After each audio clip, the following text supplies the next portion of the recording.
New Qualcomm CEO Cristiano Amon took the scepter yesterday. He's been CEO elect for a while. He's been president of Qualcomm for a long, long while. We just had him at the 6.5 summit.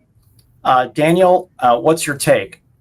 Yeah, I mean, this, Pat, is probably one of our quicker hit topics, but it was something that we've been long awaiting to be memorialized. Steve Monkoff did a very good job, helped Qualcomm navigate some really murky waters for a number of years in regulatory, a long and difficult lawsuit with Apple, ongoing and continuous challenges to its licensing model, dealing with the FTC. But over the last year and a half, the company has had some pretty good results in a number of these legal cases. Steve felt that it was the right time, as you suggested, to hand over the scepter. Cristiano, from the QCT and on the technology and product side, has really been actively the face of the company for countless years, whether that's been Snapdragon Summit for the press, whether that's been Mobile World Congress. Cristiano was the person we've been seeing oftentimes in the press and the interviews in the media.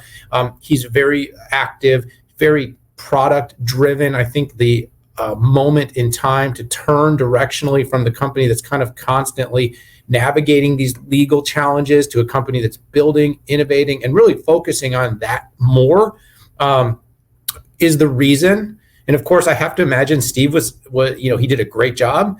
You saw, I think, the share price almost tripled at its peak, coming out of some very scary moments during its Apple litigation. The company's in a very good position, has the right alignments. Qualcomm's Snapdragon it finds itself in most of the world's premium devices, and they've dealt with the and they're also, by the way, innovating in all kinds of new adjacencies, whether that's been RF front end, whether that's been automotive, IoT. And Cristiano's really been a key advocate for that. So, Pat, like I said, I will make this one pretty quick.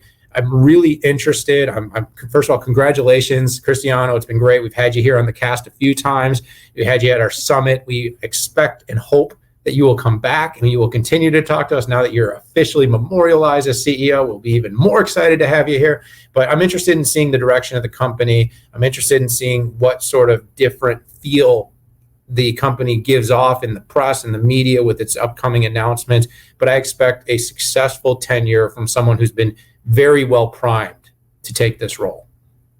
Yeah, a couple things to keep in mind, I think, here are that Cristiano was part of the go forward strategy and the expansion. So I'm not expecting like these, I'm the new CEO and we're going to get into making water bottles, right? Or something dramatically different, right?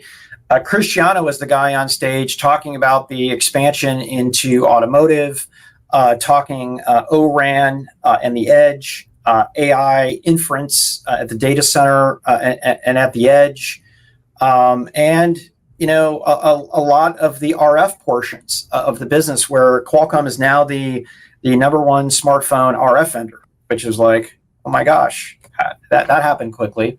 Not to mention, their $1 billion a quarter IoT business. That, it's funny when you look at companies like Synaptics and some pure plays in there, larger than many of those companies. So I'm looking forward to it.